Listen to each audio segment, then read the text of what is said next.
Index iteration.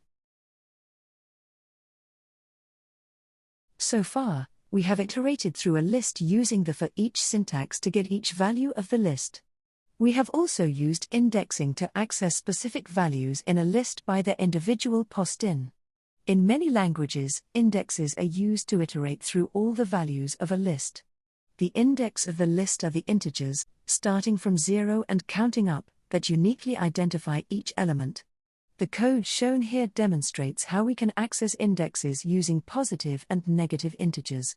In this chapter, we'll learn how we can use indexes to iterate through the list, modify elements of the list, and do more complex manipulations to the list.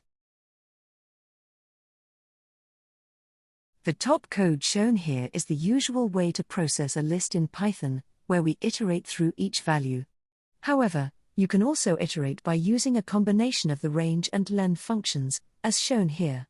Both the value style and the index style shown will print the same result. The index style is a little more complicated since we need to use the other two helper functions, so let's take a closer look at them. The len function is relatively straightforward. The function consumes an iterable like a list and produces an integer representing the length of the list. In other words, the number of elements in the list. The len function also works on strings, producing the number of characters in the string. In fact, the len function does all the work of the basic count pattern, although sometimes we want to extend that pattern in ways that you cannot with the len function. The range function consumes an integer and produces a list of integers from 0 up until that number. One use case is to iterate an explicit number of times, as in the first example, where we iterate exactly 3 times. A distinct use case for this is to create lists of numbers via the map pattern, as shown in the second half of this code. In that example, we iterate 10 times in order to produce a list of 10 numbers, starting from chapter 0 to chapter 9. As an alternative to combining range and len, we can also use the enumerate function. The enumerate function allows us to access both the values and indexes at the same time. While convenient, we do have a new, unusual feature to learn about.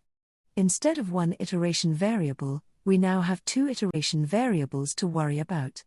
This only works because the enumerate function returns a list of pairs of things. So far, we have focused on only one way to modify a list, using the append and pop methods to add and remove elements from the end of the list.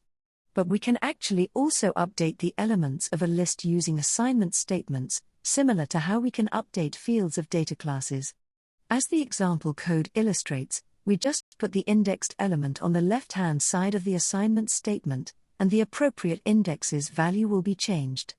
Note also that the first commented out block of code demonstrates that we cannot use this to add new elements to the list. If you attempt to update an index outside of the size of the list, you'll get an index error. Note also the last example shown in the commented out code, where we try to first character of a string. That does not work, and will cause an error, because strings are immutable. Up until now, our for loops have always created new lists instead of directly modifying old lists. This is because modifying values makes it difficult to keep track of changes. But sometimes, we will want to modify every element of our original list. By combining the enumerate function and the index assignment syntax we just learned, we can do so. This code shown here will add the letter S to the end of each word in the original list, and then assign to that index in the list. Sometimes, you will need to swap the position of 2 elements in a list. In order to do so, we need to assign directly to multiple indices at once. This is similar to how we can assign to 2 iteration variables at once when we use the enumerate function. Python always handles the right-hand side of the assignment statement first, so the original values are obtained and put into a new list. Then, those values are assigned one at a time to the 2 entries on the left-hand side, which are the first and second indexes of the list. By assigning to the index, we update the value stored at that location. So when do you use indexes and when do you use values? Usually, you should stick to value style unless you have an explicit reason to use indexes. Indexes allow more flexibility and are necessary for certain kinds of specialized algorithms. However, they require more operations and are more complex to reason about. When you manipulate indexes, you run the risks of mutable danger, which we discussed a few chapters ago. In general, we prefer to read data and create new variables, instead of modifying existing values. That way, we do not have to keep track of whether data has changed later in the program.